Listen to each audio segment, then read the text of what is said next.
এই গরমে দুপুরের মধ্যে ক্লান্তি দূর করার জন্য বাসায় আমের শরবত বানিয়ে নিতে পারেন। আর এর জন্য লাগবে কাঁচা আম।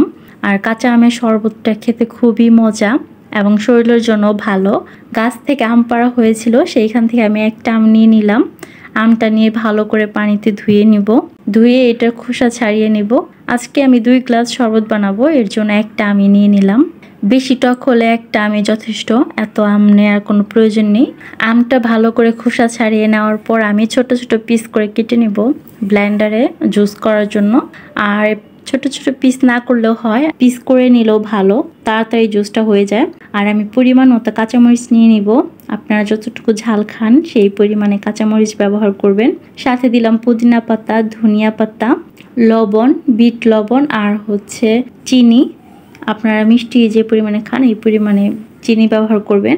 আর এই জুসটার মধ্যে গোলমরিচ ব্যবহার করলে আরও বেশি মজা হয়, কিন্তু আমি গোলমরিচগুলি খুঁজে পাচ্ছিলাম না, এর জন্য ব্যবহার করতে পারি নাই। আর এখানে ছিল বরফ, আগেই ফ্রিজ থেকে নামিয়ে রেখেছিলাম যেন ঠান্ডা একটু কম লাগে, কারণ গরমের মধ্যেও বেশি ঠান্ডা শরীরের জন্য ক্ষতিকর, এই জন্য তেমন একটা ঠান্ডা খাই না। আর এটা ভিডিওর জন্য এতগুলি আমি বরফ ব্যবহার করেছিলাম, যদিও বা ঠান্ডা কমে যাওয়ার পর খেয়েছিলাম।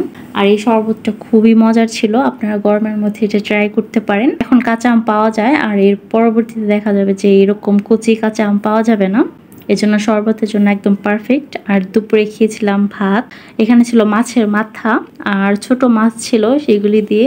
বিকালে খেয়েছিলাম পেঁপে, আর এটা গাছের পেঁপে ছিল, পেঁপেটা অনেক ভালো। সন্ধ্যার দিকে ট্রাই করেছিলাম এই রুটিগুলি, বান রুটি।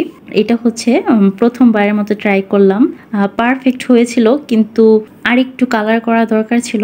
আর নেক্সট টাইম ভালো হবে। এমনিতে সফট ছিল, কিন্তু কালারটা আরেকটু গাঢ় করার প্রয়োজন ছিল।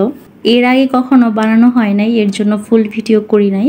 ভেবেছিলাম যে হবে কি হবে না, এর জন্য তো দেখলাম যে পারফেক্ট ছিল, কিন্তু আর একটু কালার গাঢ় করা দরকার ছিল। আর এটা আমি চুলায় তৈরি করেছিলাম, কোনো রকম ওভেনে তৈরি করি নাই।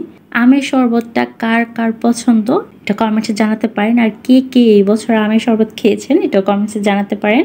ভিডিওটি যারা আমার ফেসবুক পেজ থেকে দেখছেন তারা আমার পেজটি ফলো করে দিবেন, আর যারা আমার ইউটিউব চ্যানেল থেকে দেখছেন তারা আমার ইউটিউব চ্যানেলটি সাবস্ক্রাইব করে দিবেন। ধন্যবাদ ভিডিওটি দেখার জন্য।